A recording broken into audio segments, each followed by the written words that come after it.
The best old-time radio from people you trust. The Radio Nostalgia Network. Welcome to the Old Time Radio Network Suspense Stories. Are you ready for a thriller, chiller, or the macabre? We invite you to enjoy stories that will keep you in suspense. We now go back to the early days of radio and our imaginations with our featured suspense presentation.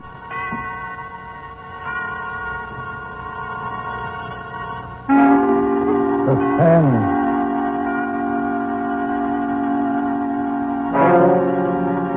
This is the Man in Black, here again to introduce Columbia's program, Suspense. In our starring Hollywood cast this evening is Mr. Peter Lorre, who appears as a mysterious gentleman called George Ravel. Miss Wendy Berry plays our worried heroine, Marjorie. Mr. George Zucco is the lawyer, Alex Stevens. The story called The Moment of Darkness is tonight's tale of suspense. If you have been with us on these Tuesday nights, you will know that suspense is compounded of mystery and suspicion and dangerous adventure. In this series are tales calculated to intrigue you, stir your nerves, to offer you a precarious situation, and then withhold the solution until the last possible moment. And so, with A Moment of Darkness, and with the performances of Peter Lorre, Wendy Berry, George Zucco, and our other players, we again hope to keep you in suspense.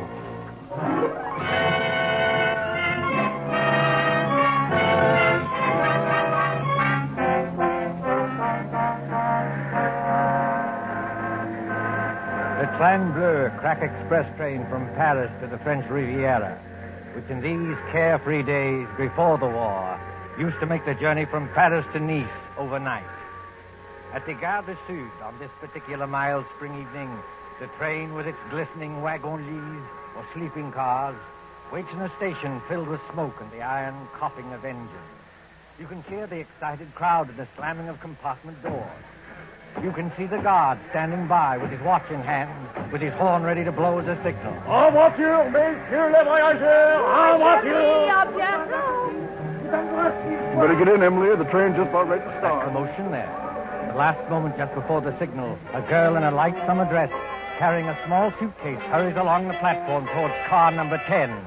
The girl is blonde and evidently English, and as she hurries towards the guard... En voiture! Dépêchez-vous, mademoiselle. Hurry up, please. Oh, yes, of course. Is this carriage number 10? Oui, mademoiselle, numéro 10. Hurry up, please. Thank you. I'll get in. Et maintenant...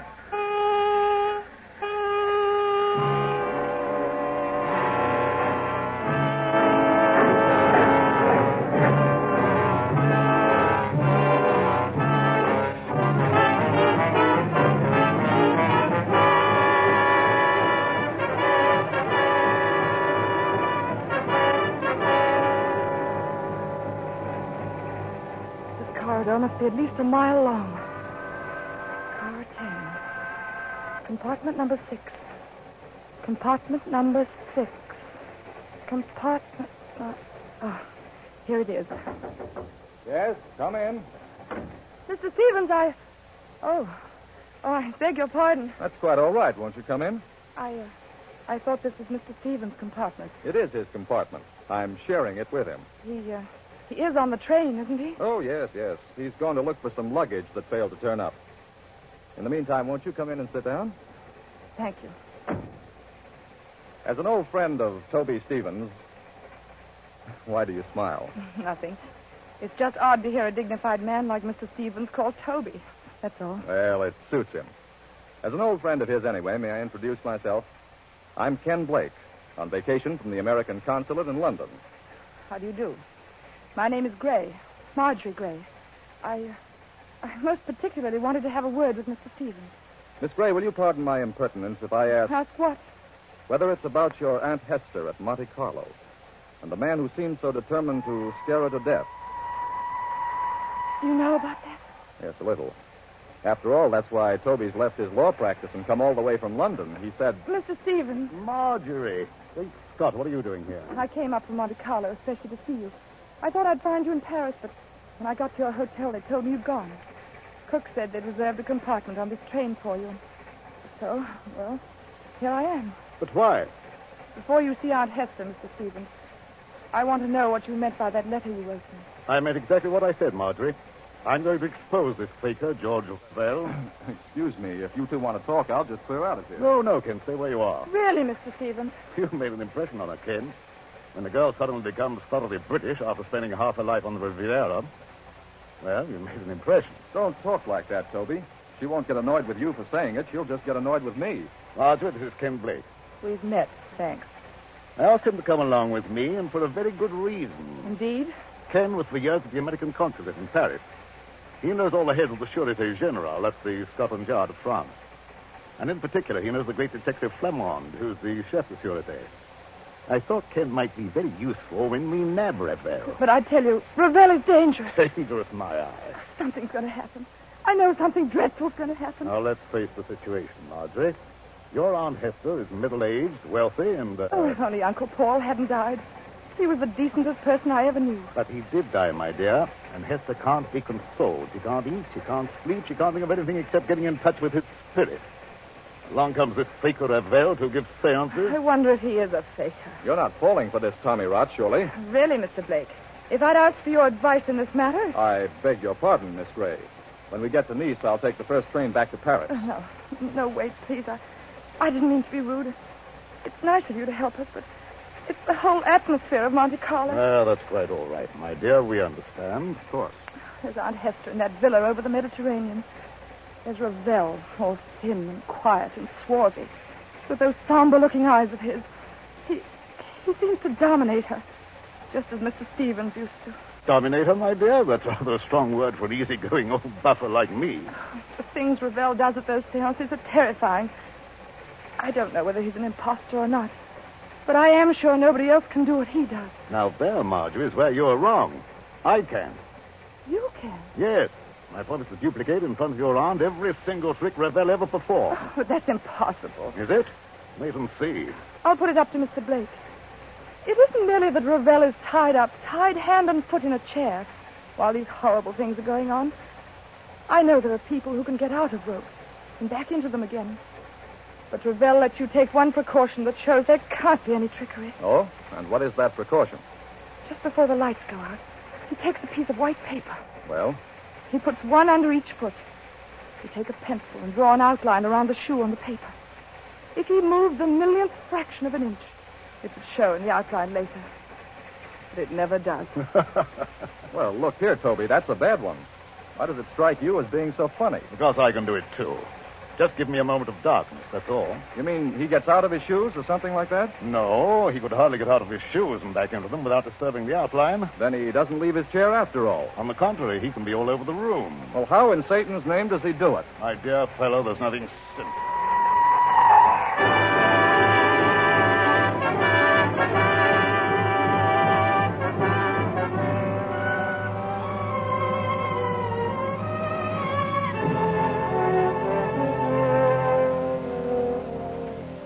The Villa Bijou, Monte Carlo, the next evening. On the lighted terrace, that white villa, overlooking the olive groves and the sea, 3 people are seated at their ease, enjoying the night air. Below glitters the town, a white palm garden. But even its lamps are dimmed by the firework illuminations from the Promenade des Anglais. When the Principality of Monaco celebrates its ruler's birthday, great rockets go hissing upwards to burst and bloom in colored fires against a black sky.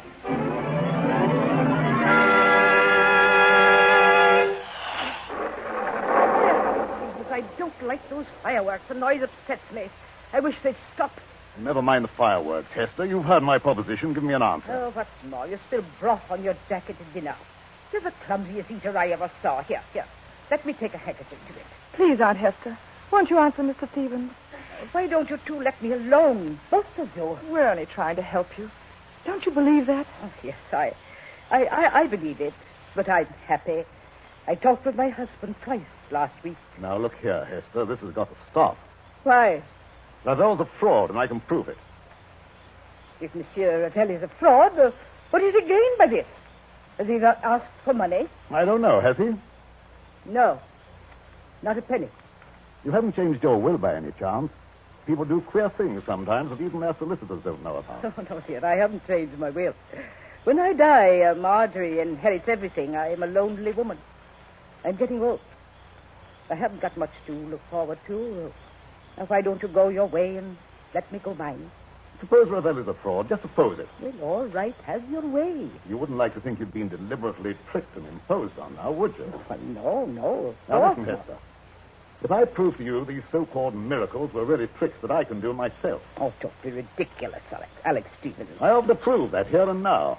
Would that shake your faith a little? Yes, I suppose it would. But how did you become so clever all of a sudden? How did you become so gullible all of a sudden? You used to scoff at this sort of thing. You used to be gay and lively and go to the casino. Well, that was before Paul died. You're shivering, Marjorie. You feel cold. Put on a wrap. I'm not cold. It's only... Only what? Got a kind of presentiment that there's something dreadful hanging over us. I can't tell what direction it's taking or who's in danger. But I'm sure it's going to burst. Just as sure as I... By George, look at that rocket. Yes. Red and gold stars. And a deathly white blaze like the life we're living. You can see every leaf in the garden. Every blade of grass. And we can also see, look there, Ravel and Ken Blake coming up the path. This Ken Blake, Mr. Stevens. Are you sure he's quite honest? My dear Marjorie, Ken's all right. I've known him for years. I thought he came here to help expose Ravel. But he and Ravel are as thick as thieves. What sort of game is going on here? Game, mademoiselle? You spoke of a game? Yes, Monsieur Ravel, I did. So did I, friend Ravel. Are you ready for my demonstration tonight? Demonstration? In the seance room upstairs. You claim you can bring back the dead. Pardon me, monsieur. I claim nothing. When I'm in trance, I cannot tell what happens. But I can. I'm going to make ghosts walk by perfectly natural means. You know, Monsieur Stevens, I don't understand your logic. Logic? Yes, you wish to, how do you put it? Expose me? But how will you expose me by these childish tricks? If I show you a counterfeit 10-pound note, does that prove there's no Bank of England? I'm not going to argue subtleties with you. You can always beat me there. I'm a plain, ordinary man with a little common sense to back me up. No. Come on, my friend. Not an ordinary man, surely. Just exactly what are you hinting at? Yes, I'd like to know that, too. Oh, Madame Hester, believe me, I didn't mean to upset you. I wouldn't upset you for anything. No, I'll bet you wouldn't. Well, I kiss your hand, Madame. I'm all apologies. Well, let this gentleman do what he likes. But I warn him. It is dangerous. Dangerous? How is it dangerous? That's the first time you've spoken, Mr. Blake. Why have you been so quiet? Please, Marjorie, please now, be a good girl and stop interrupting. Oh, I'm sorry, Aunt Hester. But he's been muttering to himself and moving from one foot to the other and looking guilty. Confound it, I'm not looking guilty. Aren't you? No, it's a hot night. I don't like this business at all. Why will a seance be dangerous? Why? Because we shall be tampering with evil forces. Evil forces, my foot. Oh, you doubt it? Yes. This brave Monsieur Stevens is challenging the unseen world. He's mocking at forces he does not understand. Believe me, monsieur, they are not mocked without danger. I'll risk that, thanks. Well, up in the seance room, with a door bolted on the inside, we shall be at their mercy. The evil forces, the elementals, will wax and grow strong. They can take us in their grip, as I take this walking stick and... You've got strong hands, Monsieur Ravel. The hands of evil spirits are stronger, much stronger. I'm afraid. I wonder if we ought to do this. I've been wondering the same thing.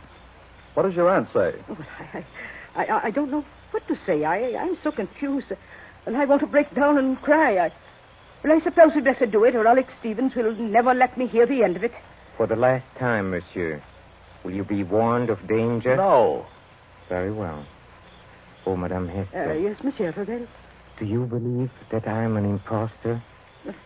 No, dear, of course not. But in your heart, you are not yet convinced. Well, I don't know.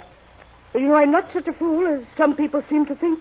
But if something did happen, something to show there are living forces beyond this world, it would convince you utterly? Oh, yes. Yes, I suppose it would. Then, shall we allow Monsieur Stevens to go on with his demonstration? I have a feeling we shouldn't do this. Oh, I'm afraid.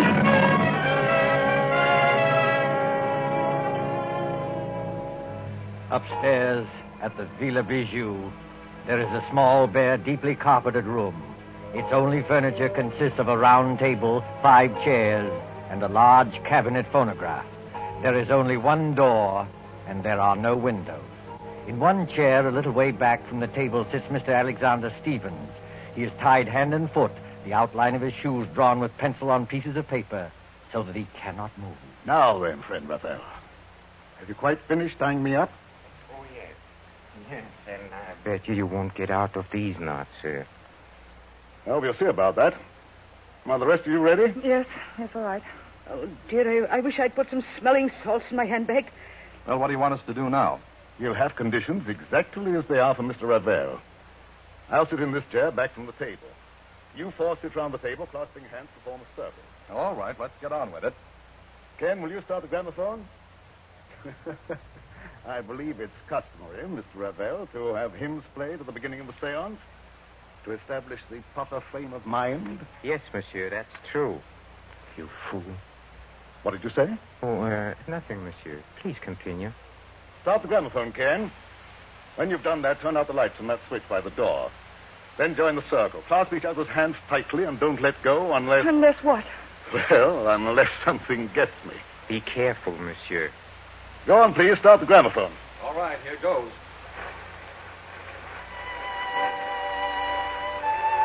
Now the lights, Ken. Switch off the lights. Lights? Yes. There you are.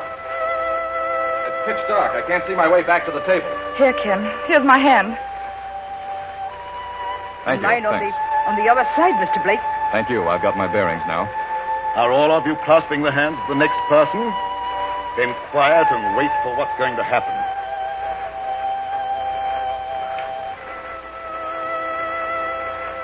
Ken, look. Look where? Over there, where Mr. Stevens is sitting. What about it? There's a luminous spot in the dark, about the size of a shilling. Shh. Quiet, please.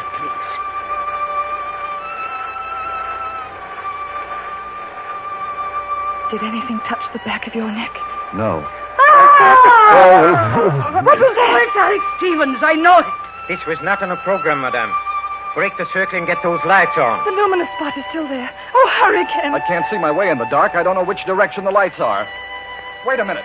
Here's the wall. If I grope along here, I ought to find the switch. Yes, here it is. Lights. Quiet. Silence, mademoiselle, if you please. What's wrong with Mr. Stevens? What's that sticking out of his chest? The handle of a dagger. And a good deal of blood has soaked through his coat, too. Oh, Monsieur Blake, will you turn off this gramophone? Yes, certainly. But you're not saying that Toby Stevens is dead? I'm afraid he is, my friend. That's a direct heart wound. Perhaps 10 seconds of intense agony, and then the end. Oh, is the door still bolted from the inside? Yes. Then we are all alone, here. The 4 of us. This rash gentleman, one imagines, did not kill himself. He's too well tied up. I know who killed him. Mr. George Ravel.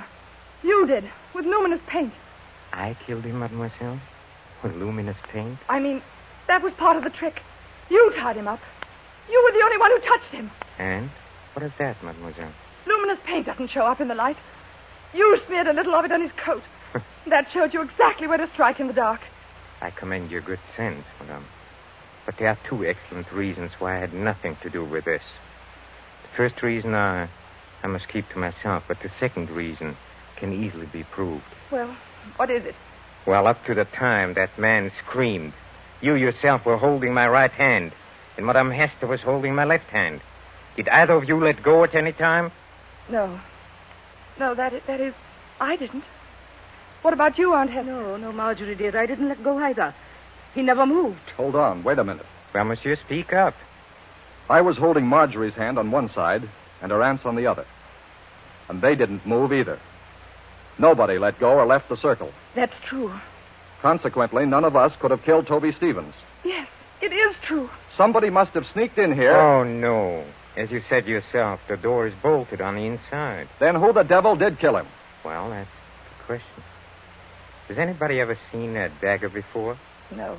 It looks like one of those curio things you buy in the shop. Yes, and with the design of wooden scroll work on the handle. No fingerprints will show. Nothing else. Except some musical instruments. A tambourine, an accordion, and a speaking trumpet. You know, I blame myself for this. You ought to. Why? Because you killed him. Don't ask me how, but I know why. Indeed, mademoiselle. You found my motive. Yes, I have. You've got Aunt Hester fully believing in you now, haven't you? Easy, Marjorie. In another minute, you'll be talking about forces and elementals and heaven knows what. You'll be saying it was a spirit hand that killed Mr. Stevens because nobody else could have. Please, Marjorie, brace up. Someone's got to send for the police. Why don't you send for the police, Ken? Couldn't you help us there? Help you?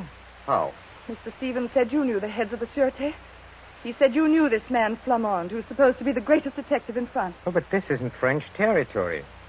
Monte Carlo is the independent state of Monaco. I'm sorry, Marjorie. Ordinarily, I might have helped. You mean you won't help us? I'm sorry, Marjorie. I can't. Then I've got to help myself.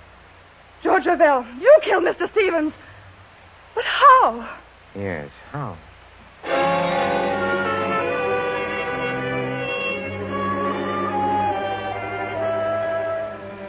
24 hours later, 24 hours of blind puzzling. In the railway station at Nice, 9 miles from Monte Carlo, the night express for Paris is already underway. The guard has blown his signal, and the great wheels grind. A young man, hatless and worried, pushes through the crowd past the already moving train. Non, monsieur. C'est défendu. Vous êtes trop tard. Too late, nothing. I'm getting aboard this train. Prenez garde, monsieur. Prenez garde. I'm sorry to have caused you any trouble, guard. But do you happen to know whether... Marjorie. Ken Blake. What are you doing on this train? Exactly the question I wanted to ask you. Walk along the corridor with me, will you? All right. Marjorie, you little idiot. What's the idea of running away? If it's any of your business, Mr. Blake, I'm not running away. I'm merely going to Paris. You were told to stay in Monte Carlo. Don't you know you can land in jail for this? They'll put you in jail, too, won't they? Yes, I suppose so. But what's the idea of going to Paris? First of all, I had to get Aunt Hester away from that man, Ravel. She really thinks he can call up ghosts now. Is your aunt on this train? Yes, in that compartment there. Second, I'm going to Paris for some real help. I'm going to the Sûreté. I'm going to see this man, Flamande. You won't find Flamande in Paris, Marjorie. And you'll certainly never get him to arrest Georges Ravel. Oh? And why not? Because, my dear idiot, Georges Ravel is Flamande. What are you saying? The man who calls himself Ravel is really Flamande, the head of the whole French Detective Bureau. He made me promise not to tell anybody. Then that's why you've been looking so guilty for 2 days. Yes, I tried to tip you off today, but the police were with us all the time. So he is a fake spiritual medium. Mr. Stevens was right about that. And I still say I'm right about the other thing. Whoever he is, Ravel killed Mr. Stevens. But how and why? Oh, I don't know. This alleged detective. Did he tell you why he was masquerading as a medium in Monte Carlo? No. All I know is that we're in one sweet mess. We've left town without permission. They'll probably stop the train and send us back in a patrol wagon. Oh, no, my friend. That won't be at all necessary. Ravel! Yes, mademoiselle. Ravel or Flamande. Well, since you know me as Ravel, call me that. You knew that I was on this train? Oh, naturally. Look here, old man. I kept quiet about you because you swore it was a matter of life and death. But will you answer a couple of questions now? Oh, with pleasure. Why did you pose as a medium? Because the Monacan government employed me to trap a murderer. So I had to work, how do you say, undercover. All right. Why was Toby Stevens killed? Stevens was killed because he was a blackmailer. A blackmailer? Yes, mademoiselle. Does that surprise you? Yes. Oh, yes, of course. Very much. I tried to warn Stevens, but the fool wouldn't listen. And then, well, I wasn't quick enough. Stevens was murdered, of course, by one of us 4 in a seance room. Oh, that's impossible. Impossible? Oh, no. The trick was baffling because of its simplicity. I'm sure you killed him. One moment, mademoiselle. Let me show you what I mean by trick baffling because it is so simple. Take, for example, the pencil outline drawn on a paper around the medium shoes. Did Stevens tell you how I did that? No. On this train 2 nights ago, he started to tell us that... Then he just stopped in the middle of it and laughed. You see, the medium leaves his chair. Well, he makes tambourines rattle and ghost forms appear. Yet the pencil outline is not disturbed. Now, how does he manage it? Well, how does he manage it? Well, quite easily. He returns to his chair. He turns over the 2 pieces of paper. He takes another pencil and draws an outline of his shoes on the reverse side of the paper. You look at it. And imagine it's the same outline we drew. Precisely. So easily are people misled. And it was the same way with a murder. But there couldn't have been any trick about the murder. None of us left the circle. We were all clasping hands when we heard that scream. Don't you agree? Huh? Oh, yes, I agree. I can't stand this any longer.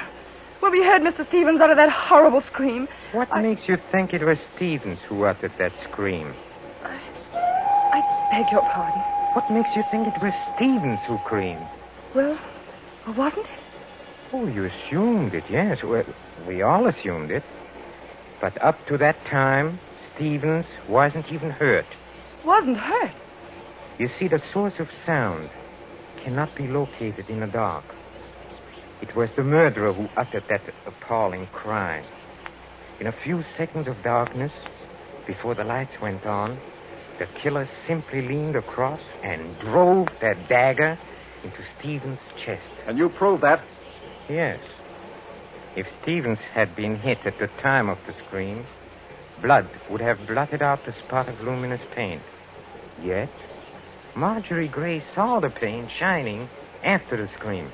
That's true, Marjorie. I heard you say so. You put the luminous paint there, Ravel. You were the only person who touched him. Oh, no. There was one other person who touched him. Who was it? Another person, in full sight of you, said Stevens had spilled broth on his coat and swabbed at his chest with a handkerchief. You mean? I mean, of course, the real murderer. Your Aunt Hester. Yes, Marjorie. Your Aunt Hester. Aunt Hester! Keep back, all of you. Oh, so you managed to find a revolver? Marjorie, I poisoned your Uncle Paul. I poisoned my husband. And Alex Stevens knew it. You can't get away, madame. Keep away from that door. I never believed in spiritualism. I let myself be influenced by a medium because Alex Stevens would try to stop it. He was getting money out of me. He wanted no other influence. Don't open that door, madame. But I am opening it. Oh, Aunt Hester, don't! I told you I wasn't as fool as I looked. I had the knife in my hand. Stop her, Ken! Stop her! Well, mademoiselle, she has committed many crimes, but now she has paid for them all.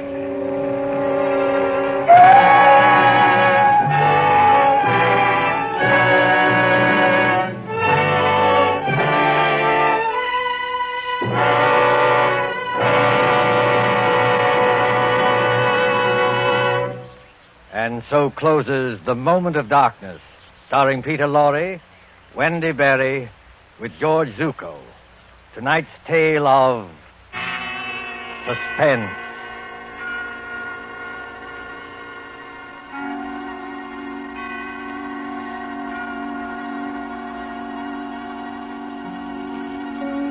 This is your narrator, the Man in Black, who conveys to you Columbia's invitation to spend this half hour in suspense with us again next Tuesday, when Agnes Moorehead and Ray Collins will star in a study in terror titled The Diary of Sophronia Winters. The producer of these broadcasts is William Spear, who with Ted Bliss, the director, Wilbur Hatch, and Lucian Morowick, conductor and composer, and John Dixon Carr, the author, collaborated on tonight's Suspense.